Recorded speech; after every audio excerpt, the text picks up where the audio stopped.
Imagine waking up on an ordinary morning in 2075. No alarm clock, no noise, no rush. Your smart home gently raised the blinds the moment your sleep became light enough.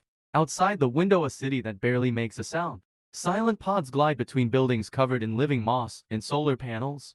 You reach out and a brief schedule for the day is already glowing on your wrist. Welcome to an ordinary morning in the future. Let's find out what it looks like. The first thing a person of the future notices, they have time, not because they are wealthy, but because most routine tasks have long been handled by artificial intelligence. While they slept, an AI assistant analyzed their health and composed an optimal breakfast. It already ordered the right ingredients from the nearest vertical farm.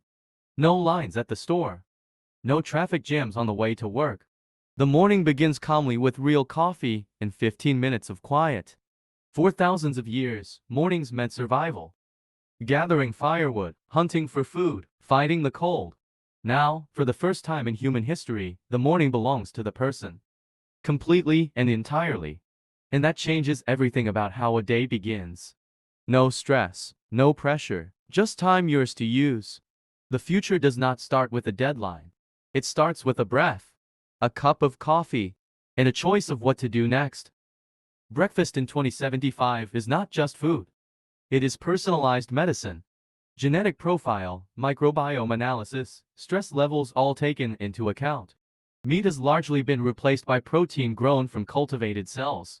The taste is no worse. Technology solved that problem long ago. But producing this food requires dozens of times less water and land. The planet breathes easier because of it.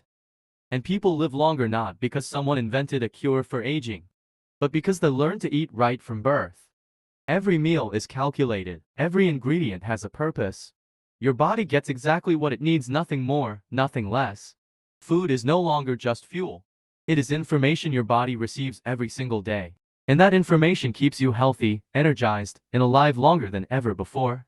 By 9 in the morning, a person of the future goes to work, but not to an office. They put on a lightweight headset and step into a digital space. Colleagues from Tokyo, Nairobi, and Brazil are already there. Their avatars look almost like real people. Physical offices still exist, but only for meetings that need to happen in person. For creative sessions, for human connection. Routine tasks were automated long ago. Humans focus on what machines still struggle with: intuition, empathy, unconventional thinking. The work is meaningful. It requires a human mind. And because of that, people actually enjoy it. Work is no longer something you endure. It is something you choose. And when your hours are done, you stop completely. No late emails, no missed calls, no guilt. Just the satisfaction of work that actually mattered. That feeling was rare a century ago. In 2075, it is the standard. Stepping outside at lunch, a person of the future sees a city that functions like a single living organism. Traffic lights are nearly gone. Transportation flows are managed in real time. Underground pneumatic tubes instantly carry waste to recycling centers. Trees grow on rooftops and building facades. Rivers, once locked in concrete, flow freely through parks again. The air is clean, the noise is gone. The city no longer fights nature, it was built alongside it. For most of human history, cities were built for cars and commerce. The city of the future is built for people. For walking, for breathing, for living. Every corner has a bench, every street has a tree. And somewhere nearby a park, a fountain, a place to simply exist. The city of the future does not rush you. It holds you.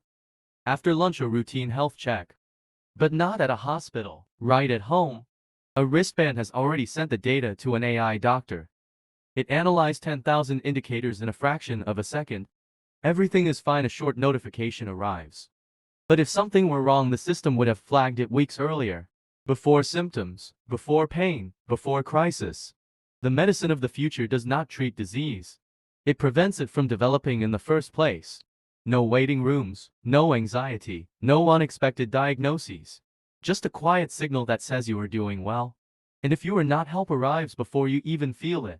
That is the difference between medicine that reacts and medicine that protects. In 2075, protection always comes first. By evening, the city slows down. The workday is shorter, 4, maybe 6 hours at most. The rest of the time belongs to the person. Families gather at the table not around screens, but face to face. On the streets, musicians, markets, children on bicycles. Technology has done its job, it freed people from exhausting labor. But it has not replaced what matters most: conversation, laughter, closeness. These things no machine has ever been able to give. And no machine ever will. Because the most valuable things in life cannot be automated. They can only be lived, shared between people who choose to be present. That is what the evening of the future looks like. Not a screen, not a feed, not a notification. Just people, together, in the same room, talking about the day, laughing at nothing, simply being. In a world full of technology, this is the most radical thing of all: being human. When we think about the future, we often feel afraid. Robots will take our jobs, technology will isolate us, the planet won't survive. But the story of humanity is a story of adaptation. We survived the Ice Age, we survived epidemics and wars, we invented writing, medicine, the internet. The future will not build itself. It is built by people every day, with every choice. And if our ancestors could survive a world without fire or shelter, then we are certainly capable of building a world worth living in. The question is not whether the future will be good. The question is what we choose to make it.